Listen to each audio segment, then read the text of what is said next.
Good morning, Morai Rabotai. We are continuing on Masechet Avodah Zarah, and we are holding on Daf Yud Daled, Amud Aleph, 3 lines from the bottom of the Amud. Today's Amud is being learned. L'schud Yehoshua ben Diana, Yal ben Rivka, Moshe ben Asi. Today's Amud is also being learned. L'schud Rufu'ah Shelema of Yaakov Meir ben Nahid, and also being learned Leilui Nishmat Tzipora Bad Yitzchak. The Gemara is discussing the other things that you cannot sell to a goy, and not only right before their holiday of the day of the Chaga of the goyim, but across the board during the course of the year. There are certain things you cannot sell to the goy. So we mentioned some examples of a white chicken and so on and so forth. Those are the things, the white figs, right? Acorn perhaps. Those are things that always were bought by the goyim primarily for Avodah Zarah. The Gemara said, Ush'ar kol advarim staman mutar upirushan asur, explaining the Mishnah that all the other things, if it's stam, that the goy comes and asks for, then it's mutar. If it's beferush, then it's asur. So the Gemara is going to ask, my staman umay perushan. What does it mean, stam? What does it mean, beferush? If you want to suggest that staman means the goy comes and says, I want some white wheat, and you say, oh, white wheat means for Avodah Zarah. That's stam. And then you say, well, white wheat, since when they bring wheat for Avodah Zarah, so mutar. And beferush means, he says, this wheat, I want to take it for my Avodah Zarah today, then it will be asur. So then the Gemara says, wait a second, that's pashut. Both of the dinim, both of the halachot would be pashut, because if the goy comes and asks for white wheat, do you have any reason not to sell white wheat to them? White flour to them? People use wheat for all kinds of different things. We never learned that it should be asur because they use it for Avodah Zarah. And if they tell you beferush, black and white, they say, I'm going to be using this for Avodah Zarah, is there anybody that says that it should not be asur? So what are you teaching me exactly? So that can't be the peshat in the Mishnah. The Gemara is going to suggest another understanding. It's going to shoot it down, and it's going to stick to this that we just mentioned right now and answer the question. So the Gemara says, if they ask for regular white wheat, there's no question that you could sell it to them. And also if they tell you that I want to buy this for Avodah Zarah, of course you can't sell it to them. That's also pashut that you can't sell. Elastaman. So therefore, the right understanding of the Mishnah must be that when he says stam, means the goy comes to the marketplace and says, I need some wheat. Perushan de kamar chivarta. And if he says, I want white wheat, so then it will be asur. That's considered perush. Because he's not saying Avodah Zarah, he's saying white wheat. And anything white already starts blinking, like, the red light. So the Gemara says, wait a second, that can't be. Because if you understand like that, it means that the Reisha of the Mishnah that spoke about the tarnegolet, the chicken, even if he asks you, staman, afilu staman namilo, even if he comes and says, I want a tarnegol, I want a chicken, he doesn't say what color, it would be asur to sell him any tarnegol? Nobody would say that, because again, listen to how the Mishnah would sound like. Mara says, if the goy comes and asks for tarnegol, lavan, you can't sell. Right? Then the Mishnah says, according to this understanding, that if the goy comes and asks for a white wheat, then he can't sell it to them. So that means wheat is better than tarnegol, which would indicate that by tarnegol, even if he doesn't say white wheat, it will be asur. Otherwise, what's the chidush? So Gemara says, therefore, he can't say that. So Gemara goes back to the original understanding of the Gemara. Amri, they said in the Beit Midrash, no. Let's go back to the first pshat. That's the correct understanding. Le'olam staman de'ka'amar chitichi varta, perushan da'amar la'avodat kochavim. So we're back to original understanding. Staman means the goy comes to the marketplace, he says, I want some white wheat. And you could sell it to mutar, because there's no such a thing as a problem with white. Not everything that's white is asur. That's mutar to sell. Perush means he comes to the marketplace and says, I am buying explicitly for the Avodah Zarah of Baal. Baal actually was a different type of Avodah. But it says, I'm buying my Avodah Zarah. And the chidush of the Gemara is that you can't sell it to him when he says that.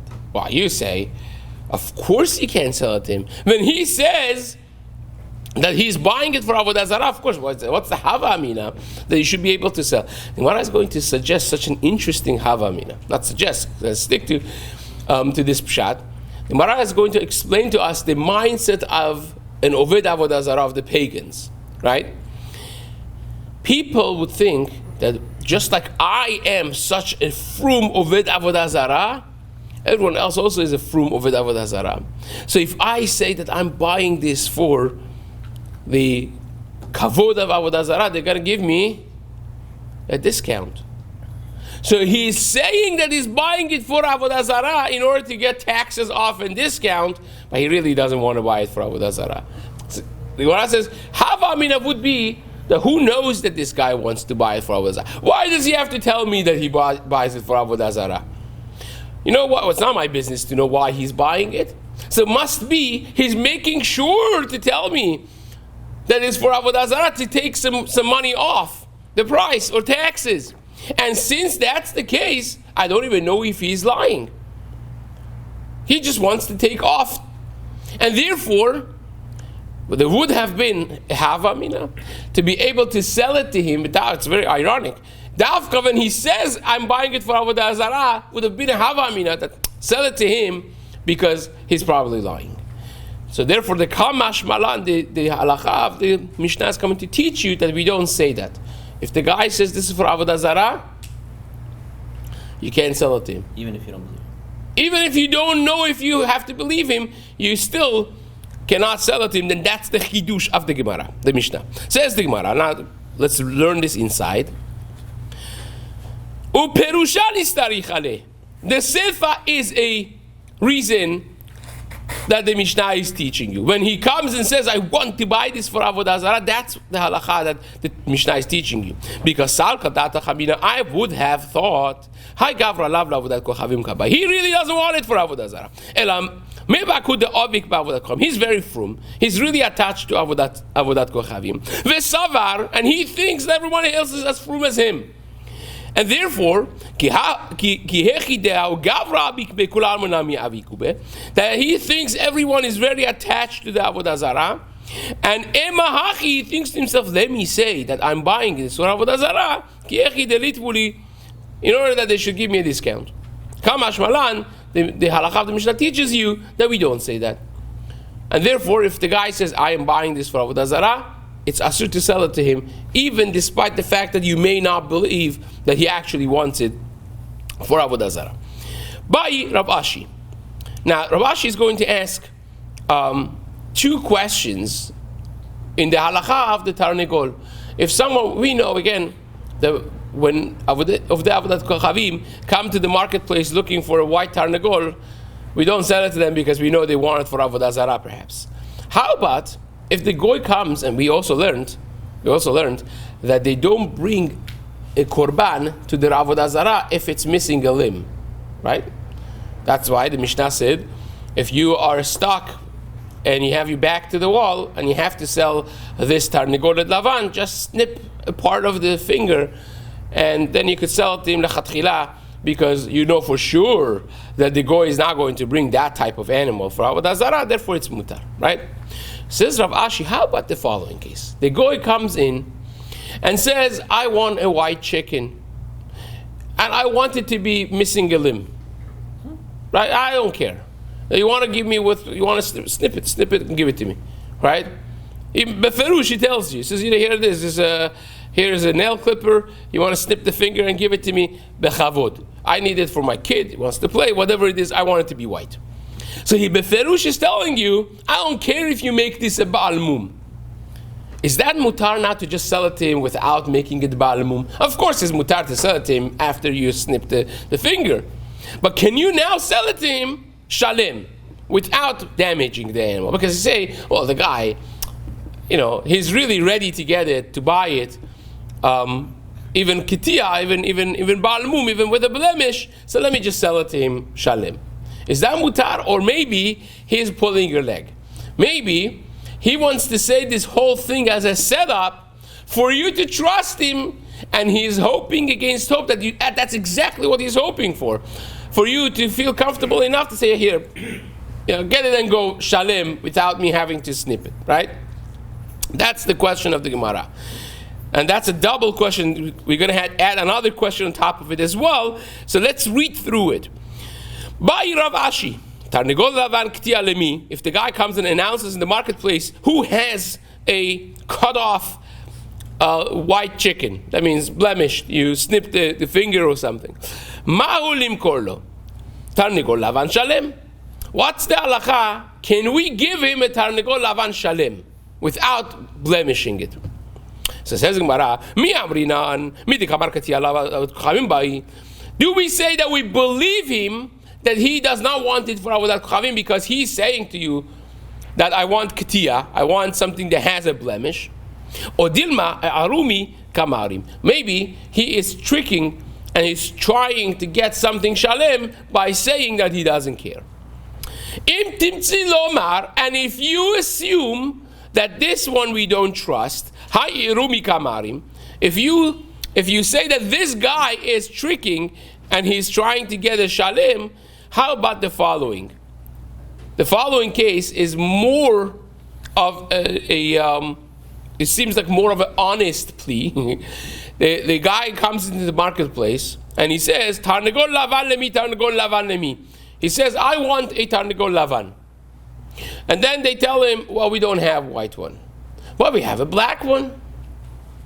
And he says, no, sure, no problem, give it to me. Or he says, oh, we have a red one.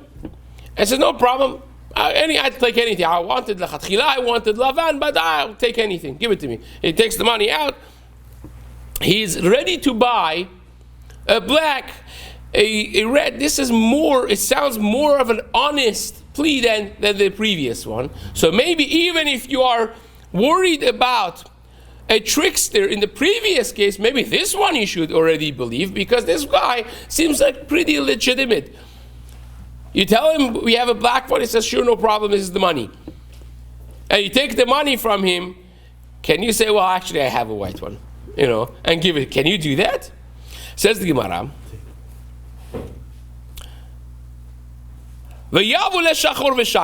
if you give him a black one and say you don't have a white one, here's a black one, he takes it. If you give him a red one, he'll take it. By the way, red, many times a reference to brownish red. Even when you say red heifer, it's not really red. It's not like a fire engine cow. It is it's a brownish red. This makes a lot of nafkamina when you have this, by the way, all over the place. When you have by Yaakov Avinu and Lavan, that is actually interesting. Yaakov Avinu's opponents always are colors, right? Esav hu Edom is Adom, right? And then is Lavan, is red, and then you have the pasuk of Chataechem Kashani Kasheleg Yalbinu. It's always Yaakov is dealing with colors, and then in the avodah that he had also is colors, right? Chum baksavim, you have stripes, and Chum, Rashi says, is Mar'eh Adom. It's red, even though the Chum we translate as brown.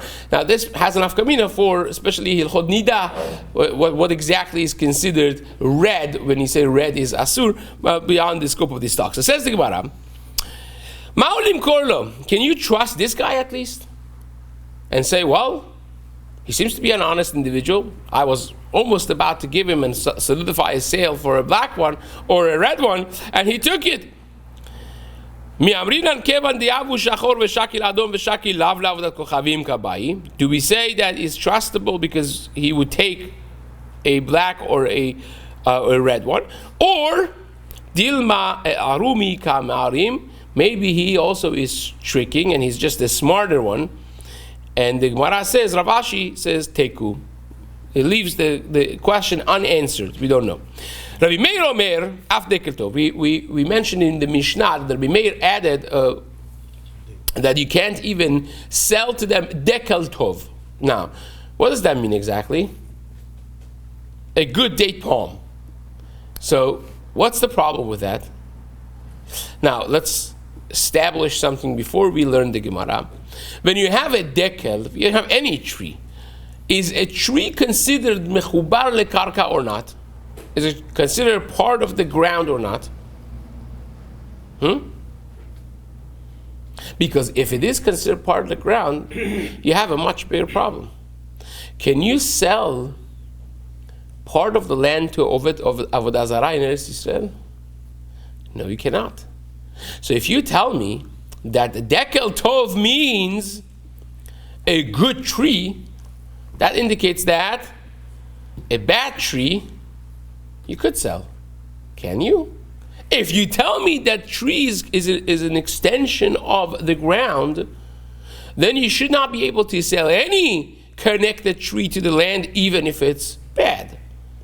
How in the world are you selling land in Eretz Yisrael to Avodah Zarah? It's not mutar. And that's going to be the question primarily that the Gemara is going to deal with. Amar Rav Chisda la'abimi, Gemiri, Rav Chisda says to Abimi, Gemiri da'avodat kochavim da'Avraham Avinu dalet ma'pirkei avu. This is a interesting part of the Gemara.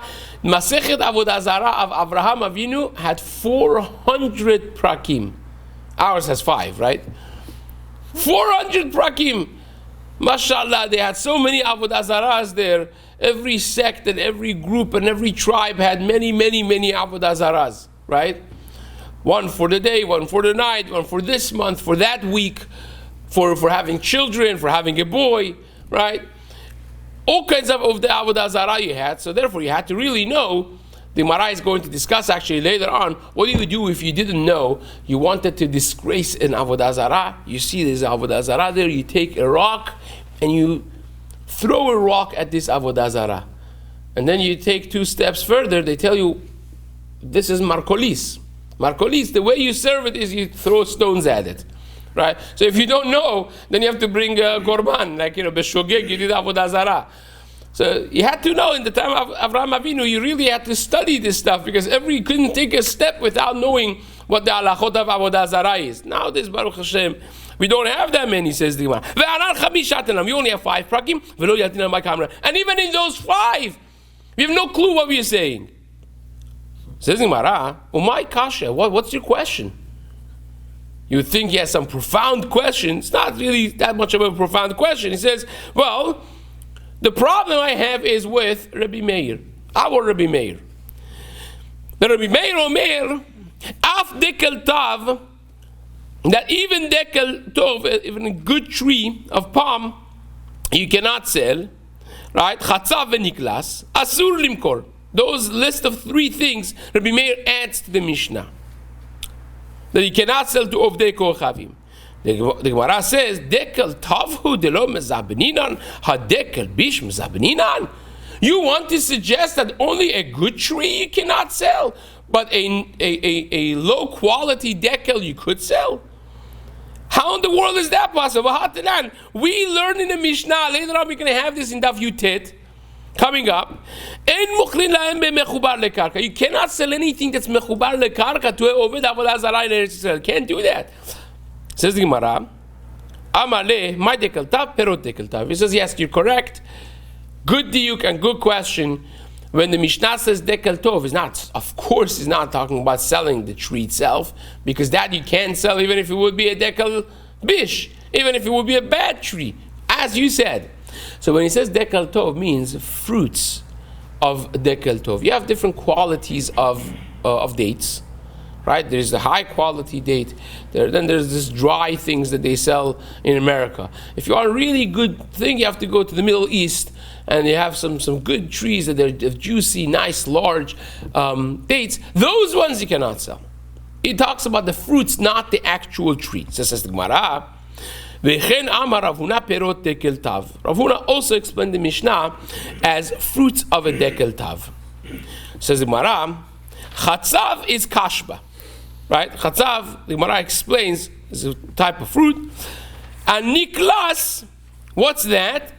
The Gemara doesn't know. Ki ata Ravdimi, when Ravdimi came from Eretz Yisrael, again, one of the individuals, few that made Yerida from Eretz Yisrael. They came from Eretz Yisrael to Bavel. He said, Amar Rab Chama bar Yosef, niklas is kuraiti. Kuraiti. So Abaye says, wait a second. Abaye says to Ravdimi, shkoyach, we don't know what kuraiti is. Now we don't know what niklas is, and you come and say, you know what that is? Kuraiti. Chazaku baruch. I don't even know what kuraiti is. So what did you help with? Right? Both of them sound Chinese. One sounds more Chinese than the other. Says the Gemara. He says to Ravdimi, it's not niklas. We learned in the Mishnah niklas. We don't know what he means. Ve'at amrat kuraiti, and you come from Eretz Yisrael and say, oh, kuraiti. We don't know what kuraiti is. So what do you help? What are you good for? What did you help with?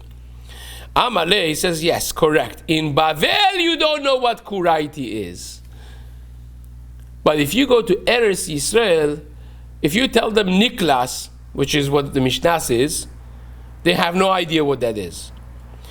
Right? But if you tell them kuraiti, they'll all know what kuraiti is. They'll show it to you, then you will know. In other words, when you don't have dictionary with pictures, right? You have to actually show the thing to them. How do you explain a certain fruit?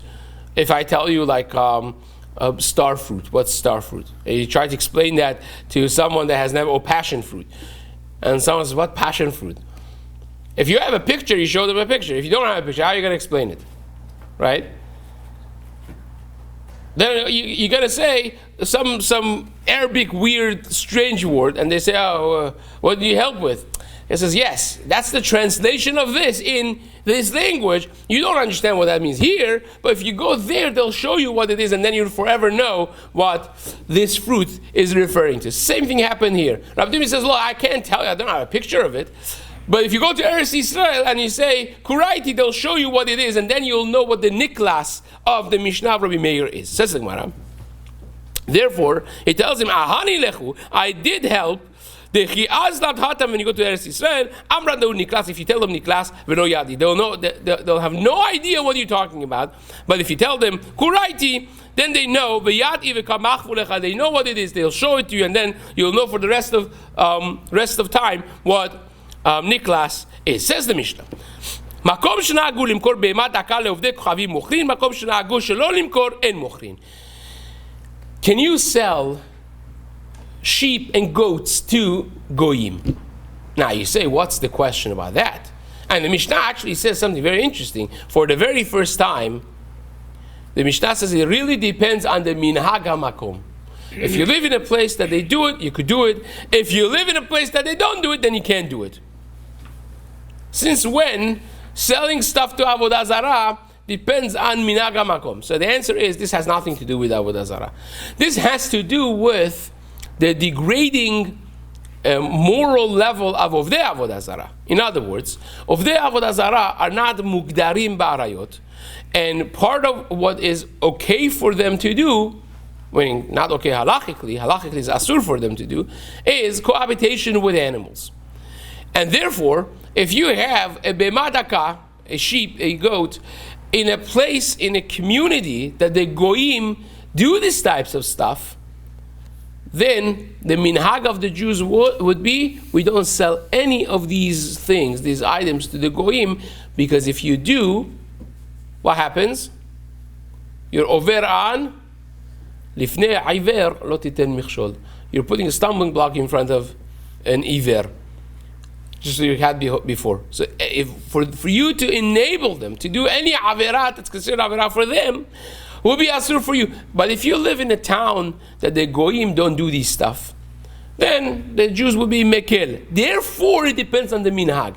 The minhag of the Jews only reflects what the goyim do in that region, in that place.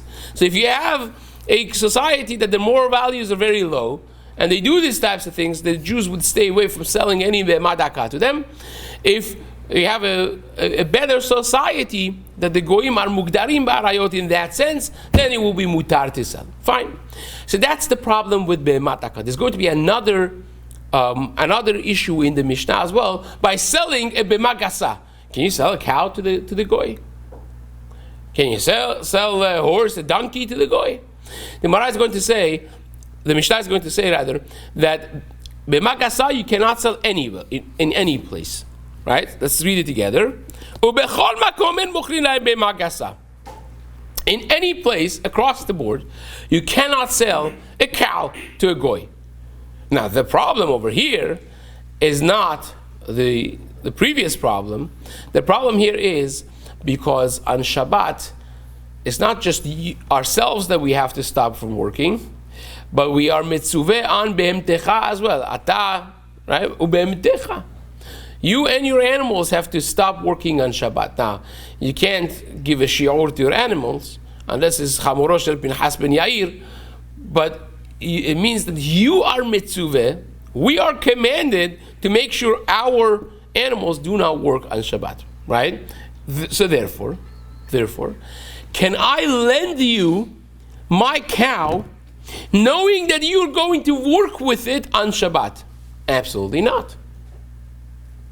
Can I rent it to you knowing that you're going to rent it for Shabbat and work it on Shabbat? Can I sell it to you? Now, you will say, Rabbi, of course, if you sell it, then it's not your animal anymore, so therefore he could work with it.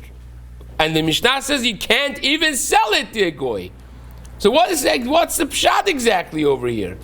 Right? So the Gemara is going to deal with that. So let's first finish the Mishnah. Says the Mishnah, B'magasa agalim v'siachim. You also can sell calves and baby donkeys. Right? Siachim is baby donkeys. Shelemin v'shvurin. You can't sell the healthy ones. You can't even sell broken ones that can't work. Right? This is a gezerah on top of gezerah. It's a very specific type of enactment that even if an animal is not fit for work, even if it's not fit for work, still would be asur to sell it to a goy because it's a gezerah. Maybe if you're allowed to sell a donkey with a broken foot, the next door neighbor doesn't know that the details of halacha. Says, oh, the rabbi sold a donkey to the goy, so I could sell my donkey to the goy. So therefore, they across the board assered selling b'magasa agalim v'siachim to the goyim because of this issue of them ending up working on Shabbat. Now says the Mishnah, Rabbi Yehuda matir b'shevura. Rabbi Yehuda says no, a broken one you could sell. If this one is a paralyzed donkey, or it was born with the issue that he can't walk, it can never work, it's mutar to sell it. And ben betera matir besus. And ben betera gives a heter for a horse. Now, what's the heter for a horse? Because what's the problem of selling a cow? Selling a cow or a donkey is because they're going to carry, they're going to work, they're going to plow, they're going to carry loads, right? That's what they're going to do. What do you do with a horse? They never used horses back in the day for carrying things or for plowing. The used horses were considered like a Rolls Royce. You use the horses only for rides. It was considered a chashivut. You see, Paro tells Yosef, nobody is allowed to ride a horse aside from you without your permission in Mitzrayim. It was considered a royalty. And the halacha is, on Shabbat, if you ride a horse, is that considered that you work the animal? Yes or no? No. Because chai noseh et atzmo. A person that's riding an animal, a living human being that's riding an animal, is considered carrying itself. It's not a load. The problem that you can't ride horses on Shabbat is different things. The Rabbanan, that maybe you can break a branch to ride, to direct the horse. It's the Rabbanan. So therefore, if you give your horse to a goy on Shabbat and he rides it, nothing happened really. So therefore, Ben Betra says, the problem is only with cows and donkeys and all those things, but for horses, it will be mutar. Of course, Chachamim disagree with that, and we have to see why, which Be'ezrat Hashem, we're going to continue this in the days to come. Hazaku Baruch.